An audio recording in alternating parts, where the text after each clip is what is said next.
"We'll take them all out, but there's a good chance that some will die." That was the somber warning of British cave jumper Jason Mallinson and his colleagues to the Thai authorities as they prepared to rescue 12 scared and weakened schoolboys trapped 2.5 miles deep inside a dark and flooded cave. But it was thanks to his incredible bravery and skill that this bleak prophecy never materialized. Mission accomplished. Jewell, above, helped guide children to the safety of the cave complex in Thailand. Before Mallinson's arrival at Tham Luang in the Thai province of Chiang Rai, where children were trapped inside the vast cave system, authorities had been considering leaving the football team and their coach there for months. But with the impending monsoon rains, children's health and oxygen levels and the cave, it soon became clear that there was only one option: a daring rescue mission that would captivate the world and involve more than 1,000 rescuers, including SEALs of the Thai Navy, teams from all over the world and dozens of volunteers. Today, for the first time, Jason, 50, and also cave diver Jewell, 35, who rescued 7 of the 12 children, give his fascinating account of the high-risk mission, revealing how close he was to arrive to disaster, despite meticulous planning. Jason Mallinson, a Yorkshire diver, also helped free the 12 children trapped in a cave in Thailand. He is represented in his safe return home in Huddersfield. It's surprising and brutally honest account, much of which discredits the official line and previous reports. Cave divers tell how plans to leave the children in the cave until the end of the 4-month monsoon season would have ended in certain death. The attempt to place an oxygen pipe was never completed, which made diving rescue inevitable. In his final race, while guiding a child to a safe place, Jewell lost control over the rope guide for 4 terrible minutes in zero visibility. The security protocols and equipment of the SEALs of the Thai Navy were completely incorrect for cave diving, and the tragic death of one of them made the authorities realize that they were out of reach. Trapped by floods for more than 2 weeks in a network of foul caves, the 12 children between 11 and 16 years of the Wild Boars football team, plus their coach, were found alive 9 days after their terrible experience that unleashed the great international operation to get them alive. When the world held its breath, the last 3 dying days of the drama saw the boys, reportedly sedated with ketamine to calm them down for the extraction, emerging one by one, and the operation hailed as a miracle. This file photo released by the Tham Luang Rescue Operations Center shows the missing children and their soccer coach, as they were found in a partially flooded dark cave in Mae Sai, Chiang Rai, Thailand. But those modest miraculous workers shrug their shoulders when talking about their courage. However, they have been put in the spotlight, and their inspiring story is one of rare bravery in a relentless environment where few would venture willingly. And they are very aware that they were entrusted with the most serious responsibility: the lives of the children. Father of one Mallinson, from Huddersfield, West Yorkshire, was swinging on top of the chimney of a power station in Scunthorpe, performing his daily work as a self-employed rope access worker, when he received a text message that was his calling to assist the number 39 most difficult cave rescue that has been tried, and number 39. The ongoing rescue with children takes place on flexible stretchers with masks as they leave the depth of the tunnel to the entrance of the cave. Cave diver for almost 30 years, is part of the list of experts of the British Cave Rescue Council, to convene in case of emergency, both in the United Kingdom and worldwide. Along with Jewell, he was asked to go to Thailand to join cave diving colleagues Rick Stanton and John Valanthan, who discovered the children and their trainer on Monday, July the 2nd. Once in Thailand, the first mission of Mallinson and Jewell, on Friday, July the 6th, was to become familiar with the sinks, the 6 long and treacherous underwater sections that add up to more than a kilometer, often with straits and number 39, stranglers and number 39, that pose a deadly risk to the escape of the boys. At one point, the Thai authorities rejected suggestions from the British that taking children underwater, although it could cost lives, was the only option. The other vital job was to test the poor quality of oxygen in Cave 9, where the boys were being looked after by their trainer and 4 Royal Navy SEALs. Tragically, another former SEAL, Simon Goonan, who volunteered to assist in the operation, had died in a tunnel accident the day before the arrival of Mallinson and Jewell. Upon entering the cavern where the children, dressed in T-shirts and shorts, huddled together on a muddy platform, it became apparent to Mallinson immediately that the air quality was poor. Each cave diver prepared a child for the rescue, helping them put on their neoprene suits and making sure that the full face masks had a waterproof seal around their face. You just had to try to do something physical like get out of the water on the steep muddy slope, and it was a real tension due to the thinness of the air. You would be panting and sweating much more than usual. It's a bit like being at a great height, he said. Carrying an underwater notebook, Mallinson decided that writing short messages home would stimulate the children's spirits and encourage their desperate parents. After taking the air readings in the cave and using a finger pulse oximeter to analyze the oxygen level in each child's blood, it was time for Mallinson and Jewell to leave them. The Thai people clung to the hope that the children could last inside the cave until the monsoon ended in October, but the rescue went ahead. Despite the teasing pranks they had developed with them, Mallinson could not avoid darker thoughts. When I looked around the cave, a voice in the back of my mind told me that this could be the last time someone sees these children, he said. Chris and I exchanged glances, and I thought they were in a real situation here. It's going to be very, very difficult to get these kids out of here. I did not think they would survive the rainy season if they stayed there for 4 months. Until then, the Thai authorities had rejected suggestions from the British that taking children underwater, although it could cost lives, was the only option. The Thais clung to the hope that the children could last inside the cave until the monsoon ended in October. The death of Mr. Goonan, 38, was crucial in convincing his commanders that attention should be paid to the British experience.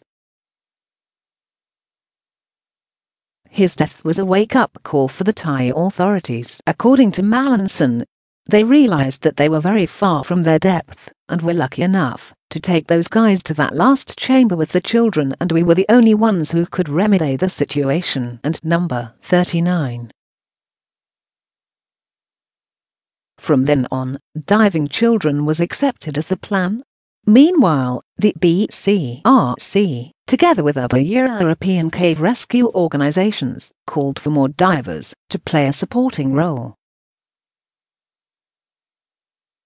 Among them were the Met Office forecaster Josh Brachley, 27, who interrupted his vacation in the Dolomites and served the soldier of Royal Electrical and Mechanical Engineers Connor Rowe. Both would be stationed at points in the tunnels to help the 4 main rescuers change the air cylinders and navigate the children on flexible plastic stretchers called and number 39, skeds and number 39, in a long section of dry land between 2 sinks. Mallinson recalled, "Once we decided to remove them, Chris and I were 2 of the 4 that came in to prepare them for the dive, but there had been no possibility of practicing with the masks on them." And number 39, "I brought the first one. We did not know if our plan was going to succeed, so we did a test with some children in a nearby pool. Each cave diver prepared a child to be rescued, helping them put on their neoprene suits and making sure that their full masks had a waterproof seal around their face. Then came the moment in the dark and damp cave when the children, lying face down in the water, were gently pushed under the surface. There was a degree of sedation that helped, but when it's submerged in the water, it's surprisingly relaxing, even for those who do not dive," Jewell said. "They were incredibly brave, and I never saw signs of panic in any of them." The first section of the dive was the longest sink, 350 yards completely underwater, but unlike other sinks it was quite wide, and the divers could transport themselves and their precious cargo along the rope with the dive line stretched by tunnels to guide divers to safety and fins on their feet in approximately 20 minutes. The children could only understand some English words. Mainly it was a case where I said, "Okay," to try to calm them down. And number 39, "It was 1 person per child. Depending on the section, we would have to move the children, sometimes passing them under us," Mallinson said. "Every one of them had a buoyancy jacket, so I could grab the straps of that across his back." "There was also a strap between the buoy and I. We had to keep the guiding line at all times. The guideline, we would have lost both." As Chris Jewell discovered in his final dive, losing the dive line with no visibility was a frightening experience. See panel opposite. The daring rescue mission in the treacherous confines of a flooded cave in northern Thailand has saved the 12 children and their soccer coach who were trapped in the maze, ending with a tough 18-day test that claimed the life of a experienced and riveted volunteer diver people around the world. Mallinson added, "It's a big problem to be totally responsible for someone's life. I had to be so careful that I did not dislodge the boys' masks. Having a responsibility for someone so young is distressing." Inch per inch along the tunnels, sometimes having to post the boys in front of them through narrow slots only 15 inches wide while holding the air cylinders of the children and the divers. They made their way through the silty water with all the visibility of a car flat. Divers usually wore neoprene gloves in such conditions, but wanting to feel their way and protecting children from rocks or stalagmites, both men took off their gloves for greater sensitivity, a decision that left Jewell in particular with hands and knuckles severely battered. Hardened outdoor worker Mallinson jokingly dismissed the injuries of his fellow IT consultant as a keyboard warrior who looks like he's been hitting the walls. But when the smile disappeared, he added, "If we had hit the boys against the wall, or if the air supply had failed, they would have died." "There would not have been anything you could do, except swim as fast as you could to take them to the next air chamber. It took us a couple of hours to take each boy to the place where we passed them to the Americans and the Thais. It was an unprecedented distance, up to 1 kilometer underwater, with zero visibility at times. but once you got used to each child and the way they breathed, we got a rhythm. Quote, the only way you could say they were breathing was the bubbles that came out of the mask's escape valve just above the chin on the side. And number 39. Some of the children had a good pattern of regular breathing, but others were shallow, and there would be a large gap between the breaths. You could not always see the mask, but you could hear the bubbles. On the third day, with 4 children and the coach left, the rescuers realized that time was running out, and that the 5 would have to leave that day, so Mallinson opted for a double career. Number 39. To get part of the way. The last guy that came out, contrary to what the media say, the soccer coach was not the last person out of the 13 outings, but the 9th. It meant delivering the child who had guided for 350 yards and returning directly. Irish-based support diver Jim Morney stepped in to help the boy whom Mallinson had laid out of that first sink to continue the journey. When I took out the last child, the visibility was frightening, and you literally could not see your hand in front of your face, Mallinson said. We would hold the child in a way that his face was very close to ours, so that your face hit the wall before hers. It was a tough test. They had some stuffing on the head of the hood of the diving suit, but if the seal on the edge of their masks broke and the mask flooded, they would drown.